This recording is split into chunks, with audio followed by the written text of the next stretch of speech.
Aoka iara-mivavaka isika rehetra. Ry Jesosy Tompo, misaotra anao izahay. Andriamanitra velona, fananaiky hatramin'ny fahafatesana. Eny nanaiky hitondra ny fahafatesana rehetra ka manolotra fiainana ho anay. Izany no ifalianay amin'izao fetin'ny Pasika izao, dia izahay mandray fiainana vaovao avy aminao. Misaotra anao zahay, mampifaly anay amin'izany fiainana vaovao izay atolotrao sy omenao anay izany. Misaotra anao zahay, mitahiry anay amin'ny finoana amin'izany fiainana vaovao izany, ambara-pahatonganao eny amin'ny rahony lanitra. Amin'ny anaran'i Jesosy Tomponay no anaovana izany vavaka izany. Amen. Fifaliana lehibe ry hava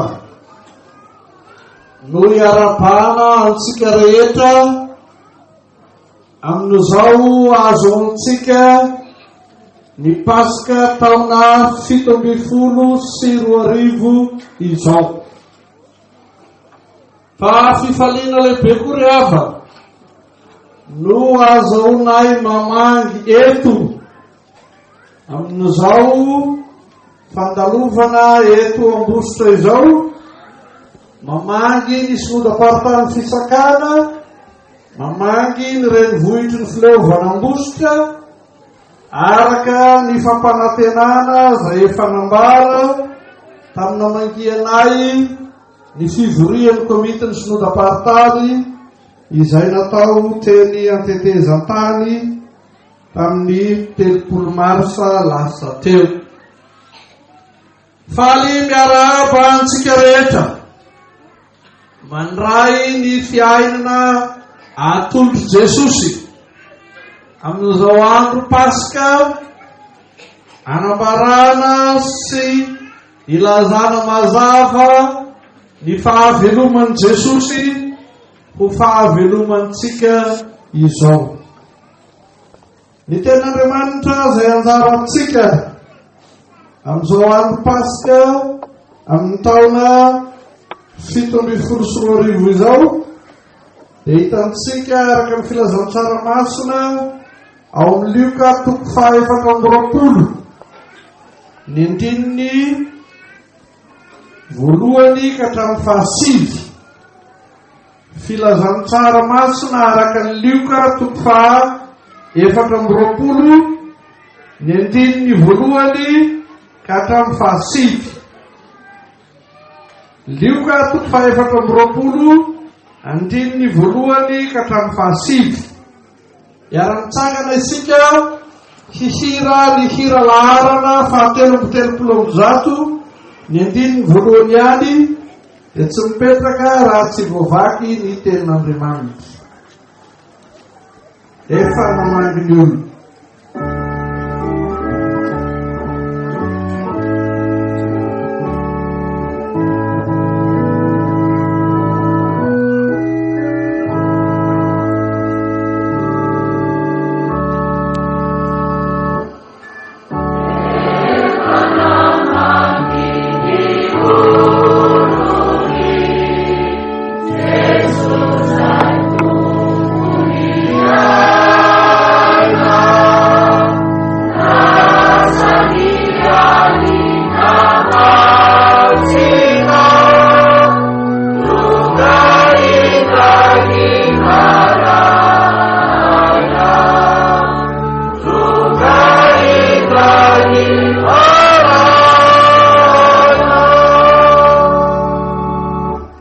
Toy izao ny vaky ny teny amin'ny anaran'i Jesosy. Fa noho ny maraina koa tamin'ny andro voalohany amin'ny herinandro dia nakany amin'ny fasana izy nitondrana ny zava-manitra izay efa namboariny, ary hitany fa indro ny vato efa vokidia niala tamin'ny fasana.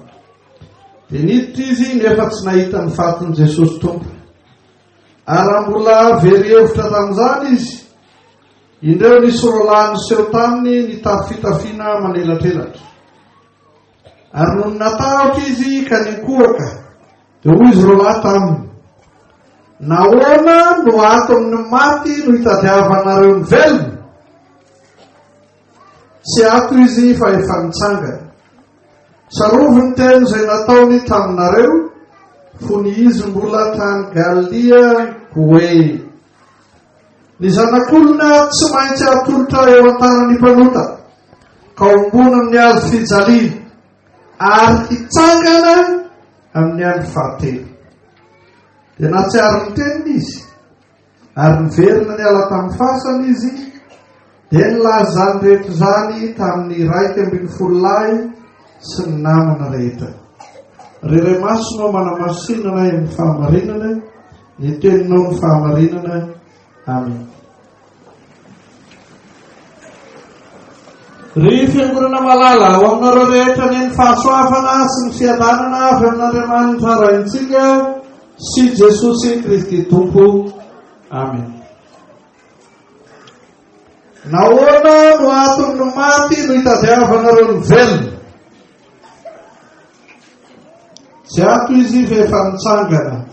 Tsarovy ny teny izay nataony taminareo,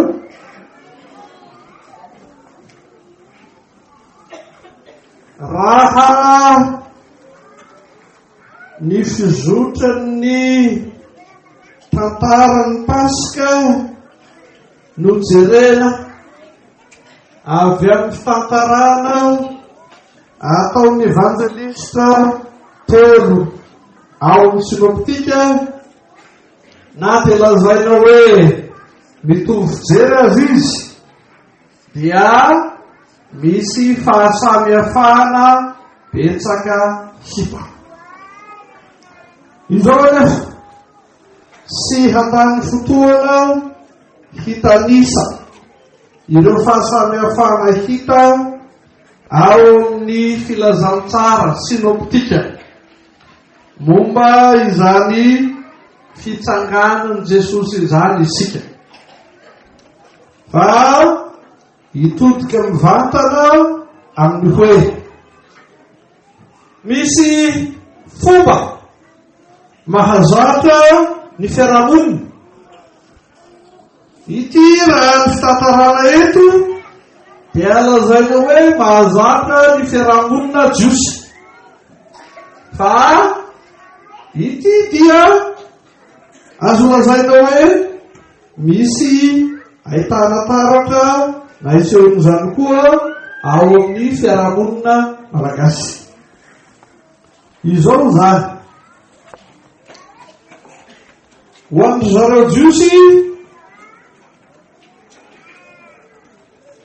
dia fomba mahazatra azy no hoe manositra menaka manitra ny faty ny rehefa izy voalevona any am-pasana any iny. Anisan'ny niteraka adihevitra ny hoe ahoana no anakodiavana ny vato, fa eto hoe efa vokitia ny vato. Dia miditra ireo vehivavy hanositra menaka ny faton' Jesosy. Ity za dia misy hita taratra amin'ny fomban'ny fiarahamonina malagasy koa, fa na amin'ny fotoam-pandevenana na amin'ny fotoan'ny famadihana dia ahitana taratra n'ity fandehanana mitady fiainana any amin'ny maty ity. Ny fomba tsotra ilazako azy dia ny hoe tsy fomba jiosy na fomba malagasy fa fomba ny mpanota. ny mandeha mitady fiainana any amin'ny maty. Latsapaka loatra any am-pony mpalota amin'ny mampalota azy ny fahadisoam-pijery ka mihevitra na mieritreritra fa misy fitahina na andraisana fiainana tokoa avy amin'izay maty. Ary na teny mpianatry Jesosy tahaka ireto vehivavy reto azy dia nanana izany fisainana amin'ny mahafisaina ny mpalota zany, ary ny aina ny fiainana ny aina ny mpalota na ny taloha na ny afara. Tsy zavatra sarotra fa mora eken'ny saina ary ampiarin'ny olona izany mitady fiainana ao amin'ny maty zany. Ny maromarona kokoa dia ny fanaritany na ny fiheverany ny atao hoe fiainana mihitsy no diso.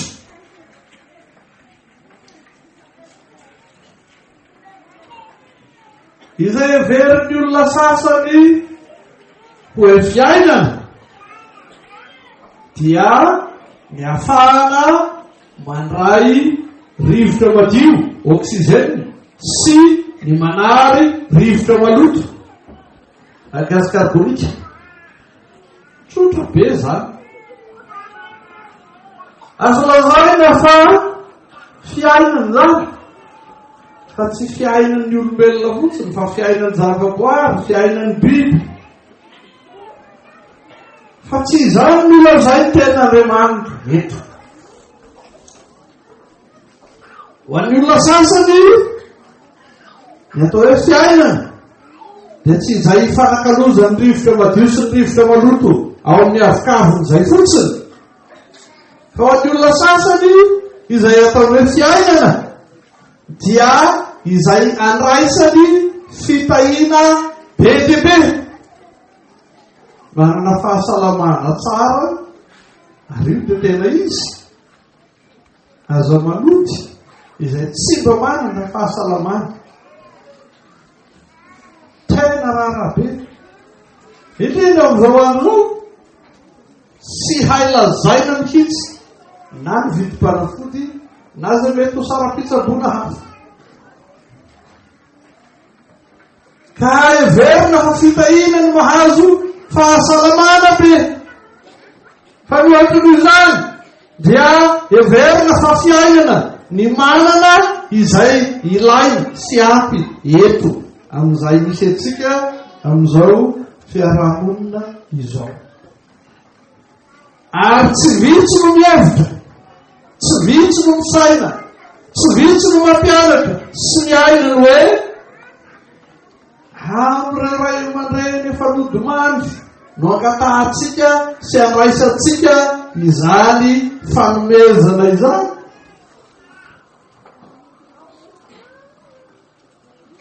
Zava-dehibe amin'izay amaritan'ny olona ny ataony hoe fiainana sy ny ahazoana rivotra madio takaliny rivotra maloto avy eo anaty any, fa ny hananana izay ilaina amin'izao fiainana izao. Tsy izany koa nefa no ambaran'ny soratra masina eto. Ho indrindra ireo anjely na ny mpitondra hafatra miresaka tamin'ireto vehivavy ireto. Nahoana no aton'ny maty no hitadiavanareo ny velona? Ity dia miendrika fanontania fa mampita hafatra tokoa araka izay mampitondra hafatra ny anjely. Ka ilazany mazava hoe ry hava, tena tsy misy fiainana azo antenana avy amin'izay rehetra maty na iza na izy. Tena tsy misy fiainana azo antenaina avy amin'izay rehetra maty na iza na izy. Misy fomba fiteny malagasy mifandraika amin'izany. Rehefa ilaza ny tsy fahombiazana amin'izay ifandraisana amin'ny maty izy, dia hoy izy makafo amin'ny maty. Izany makafo amin'ny maty zany dia lazaina tsotra, tsy ananana fahombiazana na inona zany. Aza mandany andro zany fa tsy misy vokatra zany. Ary zany indrindra mambara eto ny mpampita ny hafan'Andriamanitra dia milaza mazava fa tsy misy fiainana azo alaina avy amin'izay maty na iza izy. Fa izany dia manome hafatra lehibe ho antsika amin'izao Pasika izao. Manakaiky indray ny ririnina, efa hietsiketsika indray ny mpietsiketsika rehetra fa mitady lamba be hono, mitady lamba be hono izay heverino mangatsika. Fa inona mono atsika ho reniny vovoka? Tena fahotana ambara ny tenin'Andriamanitra mazava eto ny fihazakazahana any amin'ny fasana na inona endriny na ahoana hifamitana ao anatiny, tsy azahoana fiainana izany, tsy misy fiainana ao amin'izany. Mazava izay ambara ny tenin'Andriamanitra. Ho nilazany toy ny afatry ny anjely, rehefa tsy misy fiainana azo antenaina ao amin'ny maty, dia hoy izy tsy ato izy fa efa nitsanga. Ny afaka voalohany amin'izany hoe tsy ato izy efa nitsanga amin'izany dia no hoe tsy isan'izay maty Jesosy ary tsy mendrika akory hitondrana ity menaka manitra izay entinareo ty raha vehivavy. Diso ny fomba fanatonanareo an'i Jesosy, raha toy ny fanatonana ny maty no anatonanareo azy. Tsy ato izy fa efa nitsanga. Lesona lehibe voalohany amin'izany dia nilazany mazava hoe ilay heverinareo ho maty, tsy maty fa velona. Filazany tsara lehibe zany reha. Filazany tsara lehibe ny hoe amin'izay heveranareo fa maty Jesosy dia mara mazava fa velona Jesosy. Tsy ato izy fa efa nitsanga. Zava-dehibe ny fanambarana entiny hirak'Andriamanitra manao hoe tena velona Jesosy, sy ao am-pasana intsony Jesosy. Fa ny zavatra lehibe faharoa izay ambarany dia izy hoe tsarovo ny teniny izay nataony taminareo fony izy mbola tany Galilea. Ity no mifanohitra amin'ny fomba ny mpalota voalaza antsika teo aloha. Ny misy fiainana dia tsy ao amin'izay maty. Ny misy fiainana dia ao amin'izay andrenesana ny tenin'Andriamanitra. Io no lesona lehibe faharoa. Tsy hoe mifanohitra n'ilay fitadiavana fiainana ao amin'ny maty ihany, fa toy n'ilay filazana mazava hoe tsy maty fa velona Jesosy. Io no lesona anankiray lehibe. Tsarovo ny teny izay nataony taminareo fony izy mbola tany Galilea. Fa efa midina mambarany amin'izany raha tsy azo angalana fiainana ny maty dia asehoana ianareo fa misy fomba azahoana ny tena fiainana marina. Raha fanehoana ny fiainana mahampanota ny fihazakazahana any amin'ny fasana dia atorona ianareo ny lalana marina ananana fiainana. Izao zany tsarovo ny teniny nataony taminareo. Amin'izay andrenesanao mazava ny tenin'Andriamanitra. Tsy amin'ilay sango maherin'ny ankizy hoe henoiko amin'ny sofoka eo vanana na dia vokako amin'ny sofoka eo vy. Tsia. Fa amin'izay andrenesanao mazava ny tenin'Andriamanitra. Tafiditra tokoa ny sofina, latsaka tokoa ao am-po. Sy voatahiry ho ao anaty fa ivelomana, iainana. Io no marany ny fiainana marina. Ka izay lazany an'izay reto hoe tsarovo ny teniny. Dia tsy maniraka anao manao hoe mandehanao hoe misitona kely dia mieritreritra. Ahoana ny lazay ny tenin'Andriamanitra? Tsy izany no paraneto. Fa izao indrindra ny dikany eto. Afaka miteny aminao indray ve ny tenin'Andriamanitra? Afaka miasa ao anatinao indray ve ny tenin'Andriamanitra? Io no mamelona ny maty. Io no nanangana ny Jesosy. Ary io no mamela ny heloky ny mpanota. Io no tena manome fiainana. Noho izany, ny fiainana dia tsy famoahana rivotra maloto haraisana rivotra madio fotsiny. Ny fiainana dia tsy izay andraisanao ny karazam-pitahiana samy hafa hitan'ny masonao eto amin'izao tontolo izao. Fa izao indrindra ny fiainana izay anananao anjara amin'ny herin'ny tenin'Andriamanitra velona ka anananao fiombonana amin'ilay maty nefa velona. Io zava-dehibe atolotra anao amin'izao pasika izao. Tsy hoe renao ve ny tenin'Andriamanitra fa miasa ao anatinao marina ve ny tenin'Andriamanitra ka mahatonga anao hanana fiombonam-piainana amin'ilay noverinao maty kanjo efa velona ary ny fahavelomany ho anao.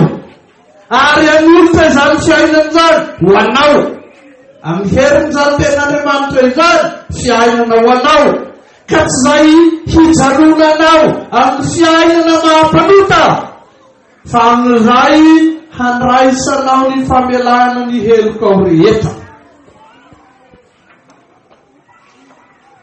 Rehefa nandreny izany tenin'ny mpitondra hafatra izany ireto mpianatra ireto dia hoy ny andininy fahavalo.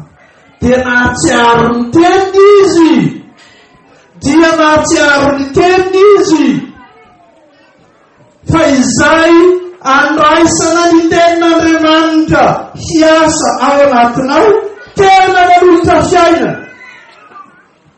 Izao no ahalalana an'izany. Izy saika hiditra ao am-pasana, miala tao am-pasana, dia lasa nakany amin'ny fiarahamonina.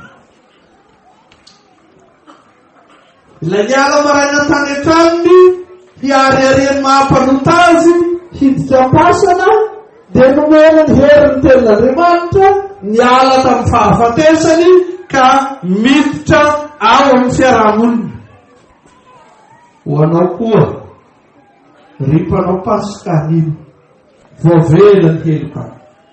Tsy noho izay ambaran'izao tenin'Andriamanitra izao ihany fa noho izay atolotra anao eto amin'ny alintara-masina koa. Sy teny mahafinaritra izay ataony renao ihany fa ny tenan'i Jesosy sy ny ran'i Jesosy hatolotra sy omenanao koa famelan-keloka lehibe. Fa izao no lazany ten'Andriamanitra, miala avy amin'ny tontolony fahafatesana ka mitondra fiainana ao anivon'ny fiarahamonina. Io no hita indrindra amin'izay ambarany ny 9 sy fahasivy. Miala avy amin'ny tontolony hita mitondra fahafatesana, matao ny tontolony fasana ka mitodika amin'ny fiarahamonina. Ry kristianina malala, engane mba tsy horenao intsony ny feo miantso anao ho any am-pasa. Fatinao any aza manomana ny dianao na miazakazaka ho any amin'izany fasana misy faty zany. Fa izao ny famelan-keloka izay omeny Jesosy ianao anio, ny fiainana izay omeny Jesosy ianao anio, na amin'ny alalan'izao toriteny izao, na amin'ny alalan'ity sakramenta masina ity, ka nananao anjara amin'ny tenan'i Jesosy sy ny ran'i Jesosy. Eto izany fahavelomanao izany ka midira ao anivon'ny fiarahamonina, hitondra fiaina, hanavany fiarahamonina simba, hanavany fiarahamonina traty ny fahalovana, hanavany fiarahamonina traty ny fahafatesana koa. Fa natolotry Jesosy ianao ny ainy, omeny Jesosy ianao fiainana, sy izay anananao anjara any an-danitra rahatry izay ihany no ambarany amin'izany. Fa izay anananao anjara amin'ny fitondrana fiainana hanavao ny fiarahamonina lo, hanavao ny fiarahamonina potika, hanavao ny fiarahamonina rava, hanome fanantenana izay tsy manana fanantenana. Fiainana zaraina sy atolotra avy aminao izay nandray ny famelan-keloka. Fa reto mpianatra reto dia niazakazaka nakany amin'ny fiarahamonina, nitondra sy nizara ny fiainana fa tsy ny fahafatesana. Voninahitra ny eo an'Andriamanitra izanaka fanakasina izay azaka amin'ny talondrinako mandrakizay. Amen. Mitsangana karaisy ny fitaina. Ny fahasoavan'i Jesosy Kristy Tompo, ny fitiavan'Andriamanitra ray, ary ny firaisana ny fanahy masina ho aminareo rehetra ny hatramin'izao vao mandrakizay. Amen.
ny vavaka no arahintsika izao.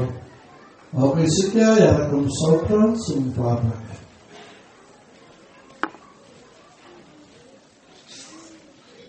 Andriamanitra tokoa sady ray mandrakizay io, midera sy mankalaza ny naranao masiny izay fa tsara ianao, ary ny famirampona maritra mandrakizay.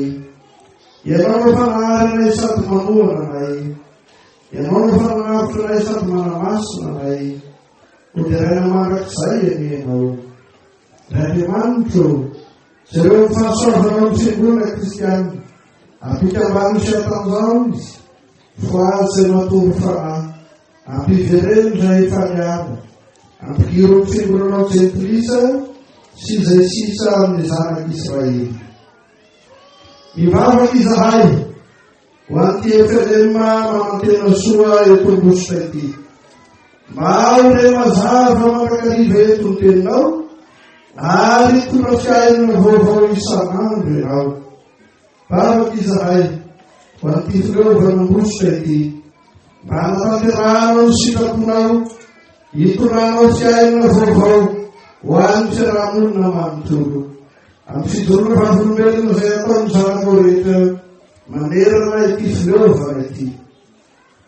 Vavaka izahay ho an'ny solombaratany fisakana sy ny asa rehetra izay ataonao ato amin'ity solombaratany ity.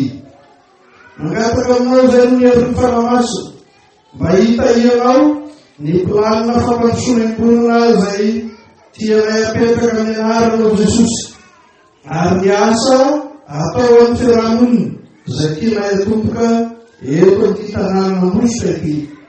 Aoka ny fananao masina no ahatanteraka ny sitraponao ao amin'ny fiainanay tsirairay sy ny fiainan'ny fiangonanao, ary hitoranay ny fijoroana vavolombelona eo anivon'ny fiarahamonina. Anjiro ny tananao hiaro ny firenenay sy ny tanorazanay, aoka androsanay ny zava-maso rehetra, ary sakany ny saitatsy sy asa ratsy rehetra.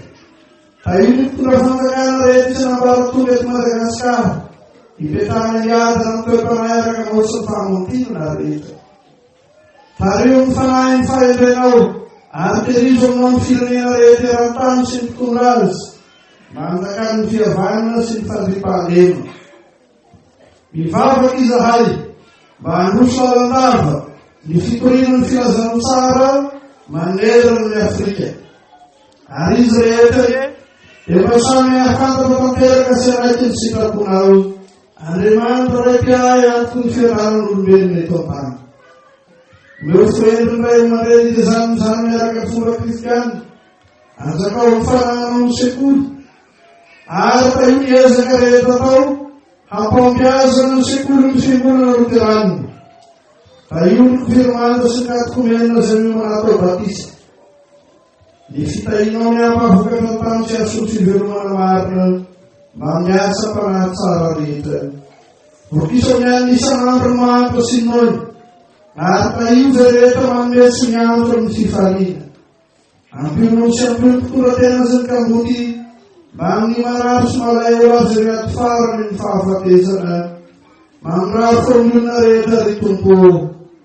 Midera sy mankalaza ny anaranao masina izahay, no ny mpanomponao rehetra izay fanaraka tamin'ny finoana maro-pahafatiny, ka efa finaraka aminao ankehitriny ny fifaliana lanitra. Ampikozay mba hanafanareo koa velonao aminao sy hofatoronao, aharonay ny fitsarana ny tena maty ho fahasamarana mandrakizay.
Hira faharoa amby dimapolo sy roanjato. Hira faharoa amby dimapolo sy roanjato.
Ry kristianina malala, aoko rentsika mididin Jesosy Kristy tompontsika mampanao batisa masina. Efa menany fa efana rehetra ny andanitra setỳ tany. Ko mandeha ianareo dia ataovy mpianatra ny firenena rehetra, manao batisa azy ho amin'ny anarana ray sy ny zanaka ny fanahy masina, sady mampianatra azy hitantona izay rehetra manodiko anareo. Ino zao mombanareo mandrakariva mbarapahatonga ny fahataperany izao tontolo izao. Manaraka izany, ino koa ny alelam-panahy. Manaraka izany ino koa ny alelam-panahy Jesosy Tompo mandray ankizy madinika sy mamonjy varavara fanjakan'Andriamanitra idirany. Ary nisy nytolazazakely eo amin'i Jesosy mba metrahany tany raha fampiana teny mafy reny. Efa tezitra Jesosy ary mahita zanakao izy tany.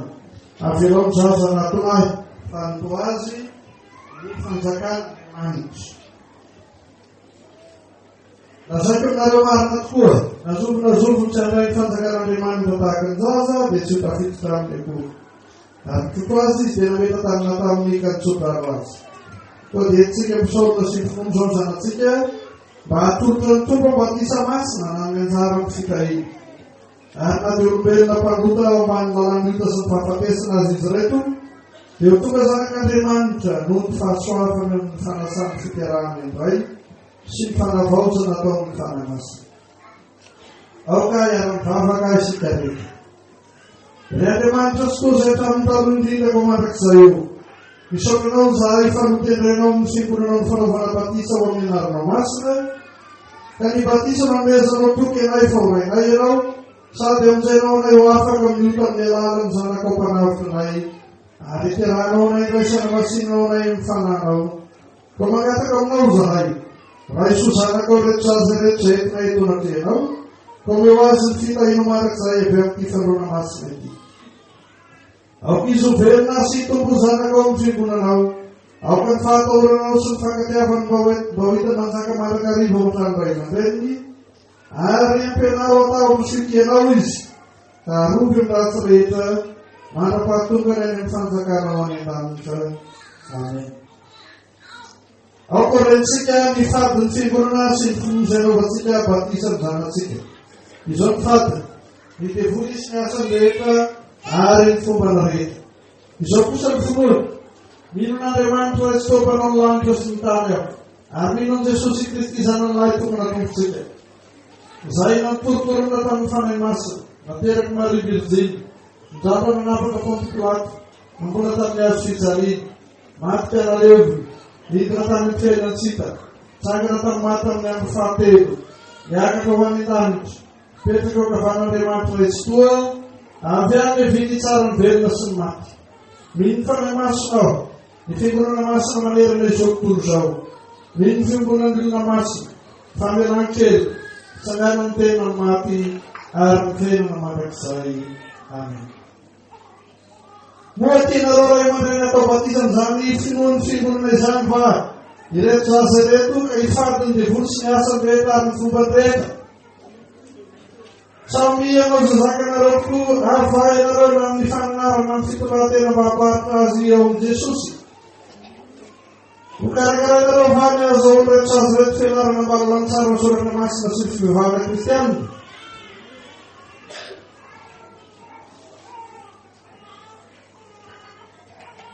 Raha kotomiriana Timoty iombonantsoa.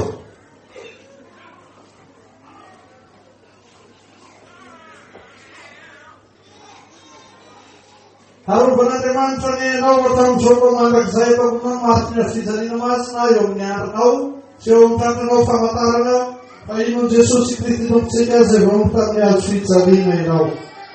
Raha kotomiriana Timoty iombonantsoa. Manao batisanao amin'ny anaran'Andriamanitra Ray sy Zanaka ary fanahy masina. Amen.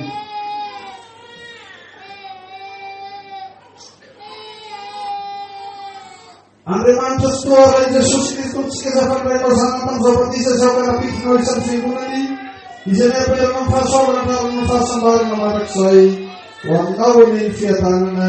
Amen.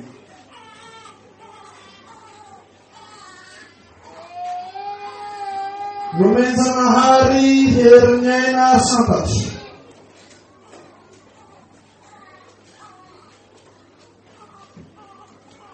Arovan'Andriamanitra ny ianao tamin'izao mba mandrakizay ataonao marina azy fijaliana masina eo amin'ny haronao sy eo amin'ny tandronao famantarana fa inon Jesosy Kristy tompontsika izay vao tamin'ny azo fijaliana ianao. Nomenjanahary herin'ny aina santatra. Manao batisanao amin'ny anaran'Andriamanitra Ray sy Zanaka ary fanahy masina. Amen.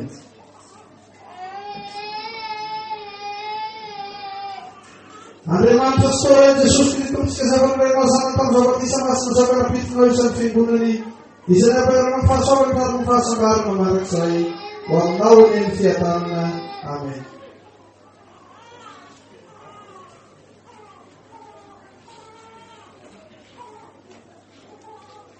Isaorana ny Andriamanitra Ray Jesosy Kristy tompontsika izay niteraka antsika raraka ny haben'ny famoram-pona amin'ny fanatenana velona tamin'ny tsanganan'i Jesosy Kristy tamin'ny maty.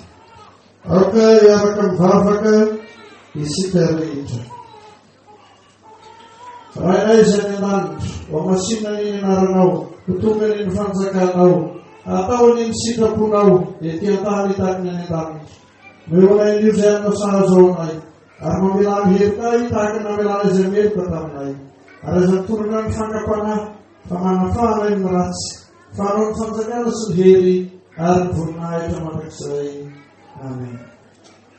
Ary anareo fiangonana izay fananatrika izao fanaovana batisa izao, ianareo ny vavolombelona fa vita batisa ho amin'ny anaran'Andriamanitra Ray sy Zanaka ary fanahy masina ireto zaza ireto, ka dia aoka angatahana azy mandrakariva ny fahasoavan'Andriamanitra. Ary nareo izay mitondra ny zaza atao batisa, dia aoka tsarovanareo izay tokony ataonareo an'ireto zaza ireto, raha avy izay afandraisana ray aman-dreny na tsy mahakarakara ny zaza intsony izy, ka mbola kely ny zaza. Ianareo no izay zakanareo mba hampianarina ny fampianarana kristianina izy, ka ho tezaina araka ny ten'Andriamanitra rehetra ny toetra amin'ny Kristy, satria efa nampiraisina aminy tamin'ny batisa izy izao ho aminareo ny fiadanana. Amen.